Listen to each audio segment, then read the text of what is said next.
Guys, welcome back. This is the video to the module meal planning, meal preparation.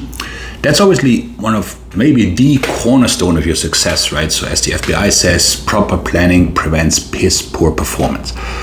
So when it comes to meal prep and so on and so forth, there's people shy away, like they would rather donate several kidneys than do meal prep. So let's just try to, break it up and see what is needed and what's doable. So the first thing is, obviously your first line of defense is what you have at home, right? So I, for one, I am a huge licorice junkie. I know that sounds weird.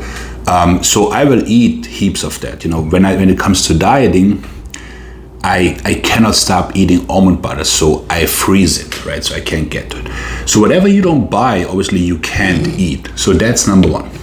Now meal prepping, people freak out. It's like, do I have to make like 30 containers for the week and this, that, the other? Like, everybody relax, okay?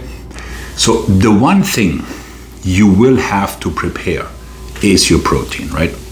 There's no two ways about it. And we go over that in the kitchen videos, how to make it last long, because you don't want to be cooking every day. You want to be cooking, like I would say, twice a week, right? So you must always have protein in the fridge, right? That is key. So once you determine how many meals you need, most people are actually fine with 3 to 4. Then that determines the portions of protein that you should have for, let's say, Monday, Tuesday, Wednesday. You cook again Wednesday, and so on and so forth, right? So that's the key. Be that you can make a batch of chicken, you can make a batch of ground beef. It doesn't really matter much. Keep it simple, because otherwise you will not keep doing it, right? Learn your spice rack. As for fats and carbohydrates, that is a lot easier. Like in a pinch, you can run to the Chinese restaurant and get rice. So there can be bread will do, that. So carbohydrates are easy to find. Same with fats. There's nuts, there's avocados. If you just have those fat sources in the house, you'll be okay. I recommend not using liquid fats when you're dieting. Not because they're bad or anything, it's just there's not that much satiety, right? So let's say you're making yourself a salad and you have a choice between like a tablespoon or 2 of olive oil or 2-3 ounces of feta cheese. Then the feta cheese will provide way more satiety for the same amount of fat than liquid fats, right? So what I would recommend is that you always have your protein in the fridge ready to go. You should have one carb source. Keep it simple. Like I said, if you want to get a rice cooker to have rice steady, if you want to have like a decent bread, like a dark bread, to have that, or you make a big bite of pasta for the next few days, that's fine. And then the fats, like I said, I wouldn't stress so much in terms of prepping, because they can be sprinkled in, right?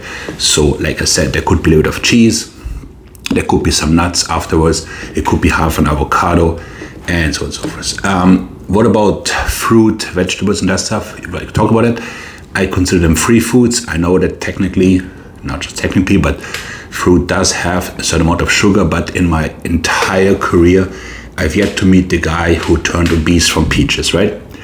So to summarize, 1, whatever you have at home is what you will eat. That goes without saying, right? So that's your first line of defense. So act accordingly. Number 2, prep your protein twice a week. Like let's say Sunday evening and then Wednesday, whatever the case may be. Then prep the carbs as much as you want, as much as you can, but you can be a little bit looser, and then have solid fat sources around, such as, like I said, nuts, avocados, certain cheeses, and so on and so forth. Liquid fats, like I said, oils, they're not bad. I would just basically split my calories into something that creates satiety, so I'd stay away from those for the time being. And that's meal prep, meal planning. Like I said, that is probably the cornerstone that will do the most for changing your physique. So the sooner you get into a habit, and the sooner you accept that you just can't wing it.